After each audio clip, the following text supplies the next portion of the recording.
Hello, and thank you for joining me again today on concerns around starting secondary school. Now, I'm Zeenat Noorani, for those of you who don't know me, a resilience wellbeing coach, NLP, Kinetic shift and mindfulness practitioner. I'm also an ex-teacher and still continue to work in the educational sector as a supply teacher. So, yesterday I shared with you 2 concerns about your child going to secondary school, which were what to expect in the first week and how to help my child make friends at their new school. So today I'll share 2 more posts with you. The first one is my child's happy at primary school. Will they still be happy at starting secondary school? No one can predict the future.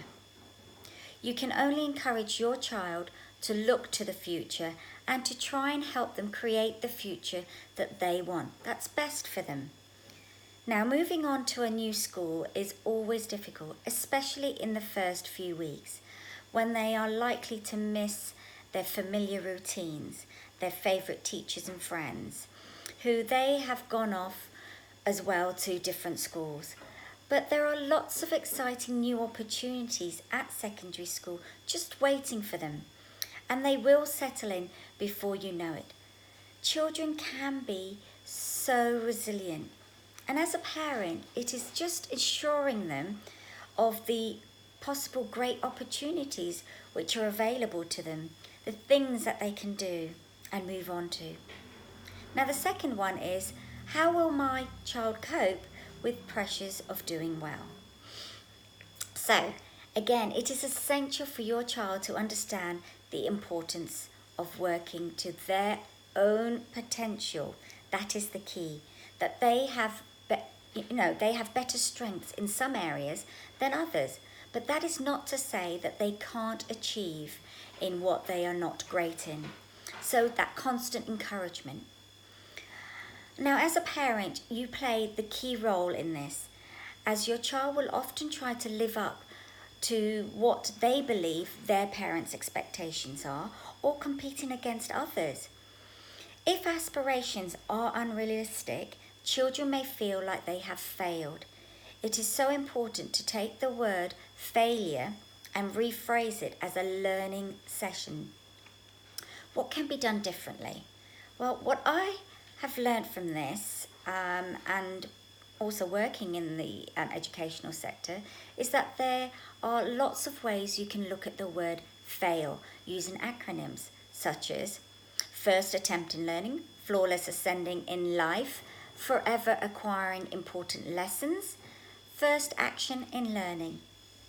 Whether your child is a high achiever or doesn't really get on at school or anywhere in between, it's vital that you focus on what they can do instead of what they can't do.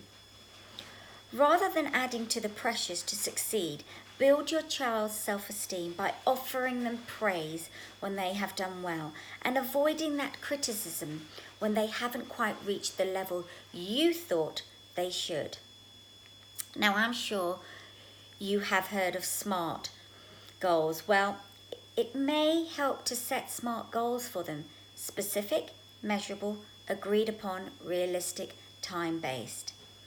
To break the bigger, more intimidating tasks into something more achievable.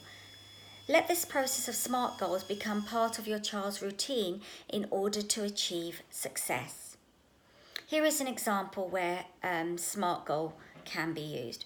Rather than your child wanting to move up a set in maths, you might agree a SMART goal for them may be to spend an additional or daily 30 minutes a day doing their maths homework, which in return may help them to move up a set.